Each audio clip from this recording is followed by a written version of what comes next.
दोस्तों, महापुरुष अक्सर अपनी बात कहानियों के माध्यम से कहा करते थे, क्योंकि उन्हें पता होता था कि अगर किसी को सीख दी जा सकती है तो वो कहानियों के माध्यम से बहुत आसान तरीके से दी जा सकती है। अगर ऐसे ही कोई ज्ञान की बात करता है तो आदमी उतना ध्यान लगाकर नहीं सुनता जितना कि कहानी में सुनता है। तो दोस्तों, ऐसी ही एक कहानी भगवान बुद्ध की मैं सुनाने वाला हूँ, जिसे सुनकर आपका मन हर काम में लगने लग जाएगा। लेकिन इसके लिए आपको इस कहानी को आखिर तक सुनना पड़ेगा। तो अपने सभी काम पहले ख़त्म कर लें और एकदम खाली मन से बैठ जाएं, क्योंकि ज्ञान खाली मन से ही लिया जा सकता है। चलिए कहानी शुरू करते हैं। एक गुरु अपने शिष्यों को ध्यान साधना सिखा रहे थे। तभी एक शिष्य बोल उठा, गुरुजी, मैं कुछ समझ नहीं पा रहा हूँ, क्या मैं आपसे कुछ पूछ सकता हूँ? गुरु ने कहा कि हाँ, पूछ सकते हो। शिष्य ने कहा कि जब मैं पानी पीता हूँ तो मेरी प्यास बुझ जाती है, या कोई भी पानी पीता है तो प्यास बुझ जाती है, तो ये ध्यान के संबंध में क्यों नहीं होता? जब हम आपके कहे अनुसार ध्यान लगाते हैं तो हम में से कोई पहले, कोई बाद में, तो कोई कभी भी ध्यान की स्थिति को प्राप्त नहीं कर पाता। ऐसा क्यों होता है? जैसे पानी से सबकी प्यास बुझ जाती है, वैसे ही ध्यान से सबके ज्ञान चक्षु खुल जाने चाहिए, पर ऐसा नहीं होता है।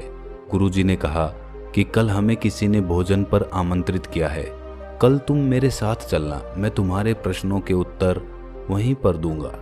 अगले दिन दोनों गुरु शिष्य भोजन के लिए एक धनी आदमी के घर पहुंचे। धनी आदमी की पत्नी ने उन्हें भोजन पर बुलाया था। दोनों भोजन करने बैठ गए। उन्हीं के साथ वो स्त्री का पति भी भोजन करने बैठा हुआ था। उसने अपने सभी नौकरों पर चिल्लाकर कहा कि ये क्या बेकार सा भोजन बना रखा है, इसमें कोई स्वाद नहीं है। वो भोजन की थाली फेंक कर नौकरों से कहता है कि जाओ, दोबारा से ढंग का भोजन बना कर लाओ। उस धनी आदमी की पत्नी दोनों गुरु शिष्य से क्षमा मांगकर उन्हें भोजन परोसने लगी। दोनों ने भोजन किया, लेकिन गुरु ने अपनी थाली में 2 रोटी छोड़ दी।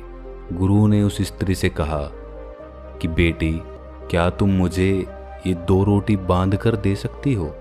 स्त्री ने उन दोनों रोटियों को बांध कर दे दिया। उसके बाद दोनों वहां से निकल गए। रास्ते में गुरु ने शिष्य से पूछा कि तुम्हें भोजन कैसा लगा? शिष्य ने कहा, भोजन स्वादिष्ट था, मुझे तो पसंद आया, मुझे भोजन करके बहुत अच्छा लगा।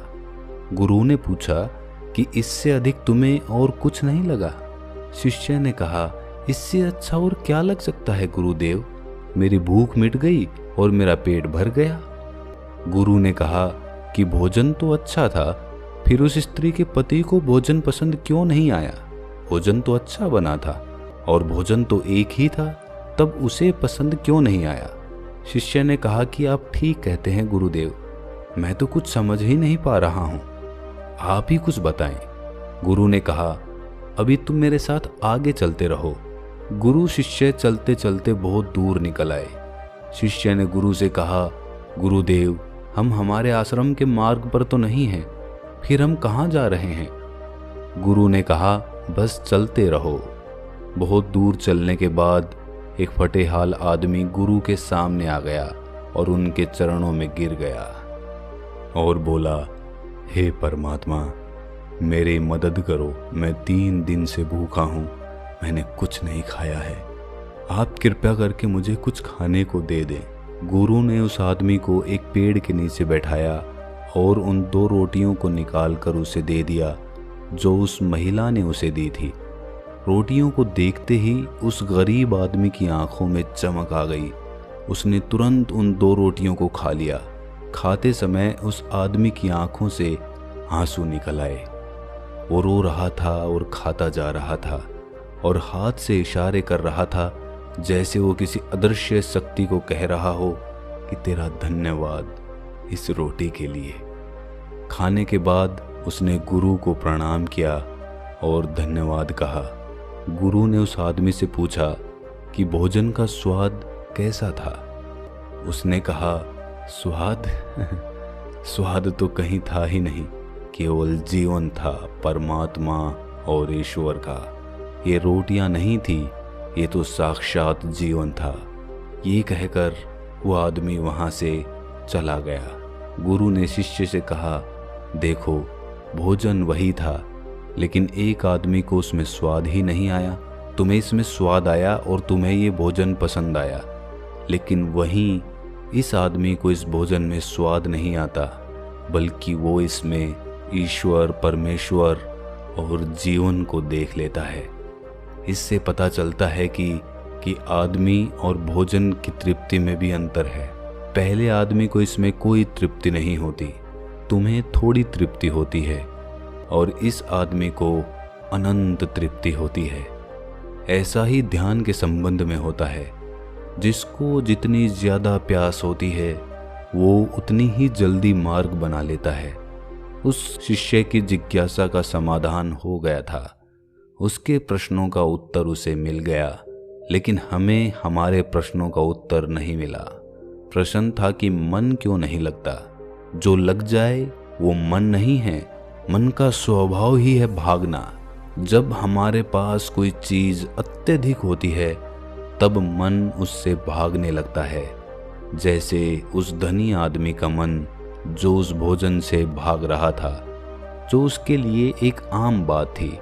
लेकिन जब कोई चीज़ हमारे पास सीमित मात्रा में होती है और हमें मिल भी जाती है, तब हमारा मन उससे जुड़ा रहता है और हम उस चीज़ की थोड़ी बहुत अहमियत भी रखते हैं।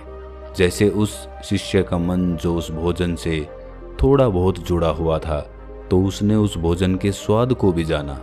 लेकिन जब हमें कोई चीज़ चाहिए होती है और वो हमारे पास नहीं होती, तो पहले हमारा मन उस चीज़ के लिए बहुत लालायित रहता है। वो हर हाल में उसे पाना चाहता है।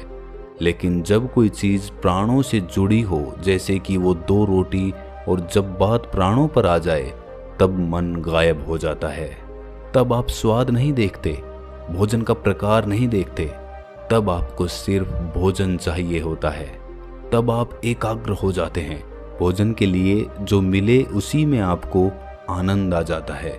स्वाद हो या ना हो, आपके प्राण अंतर तक उसे स्वीकार कर लेते हैं। और ये तब होता है जब मन नहीं होता। हम हमारे मन को लगाने की बहुत कोशिश करते हैं। कुछ पढ़ाई में लगाने की कोशिश करते हैं तो कुछ अपने काम में लगाने की कोशिश करते हैं। लेकिन आपने देखा होगा कि मन कहीं नहीं लगता, और ये लग भी नहीं सकता, क्योंकि इसका काम किसी चीज़ में लगना है ही नहीं, बल्कि इसका काम है आपको भगाना इधर से उधर। एक चीज़ आपको मिली तो दूसरी चीज़ पर ले जाना, दूसरी चीज़ मिली तो तीसरी पर ले जाना। मन संतुष्टि को जानता ही नहीं है, ये केवल पाना जानता है, पाने के बाद भूल जाना जानता है। जो मिल गया है उसे छोड़ देने की आदत होती है, जो छूट गया है उसे फिर से पा लेने की आदत मन की होती है।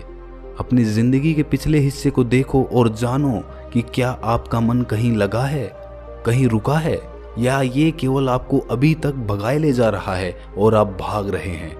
अब सवाल आता है कि अगर मन का काम भागना या भगाना है, तो क्या जिंदगी भर हम भागते ही रहेंगे? क्या हम कहीं नहीं रुकेंगे? ध्यान से देखो तो जिंदगी ऐसी ही है। जन्म से लेके मृत्यु तक इंसान भागता ही रहता है, कभी किसी चीज के पीछे तो कभी दूसरी चीज के पीछे। लेकिन फिर भी कुछ इंसान अपवाद हो जाते हैं और वो ठहर जाते हैं, भागना बंद कर देते हैं।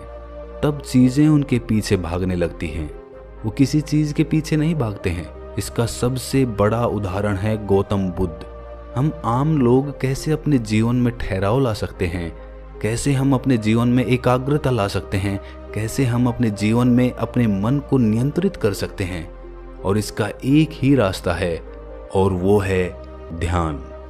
मन भागता है, ध्यान ठहराव लाता है। मन लालच देता है, ध्यान लालच को देखने की दृष्टि देता है।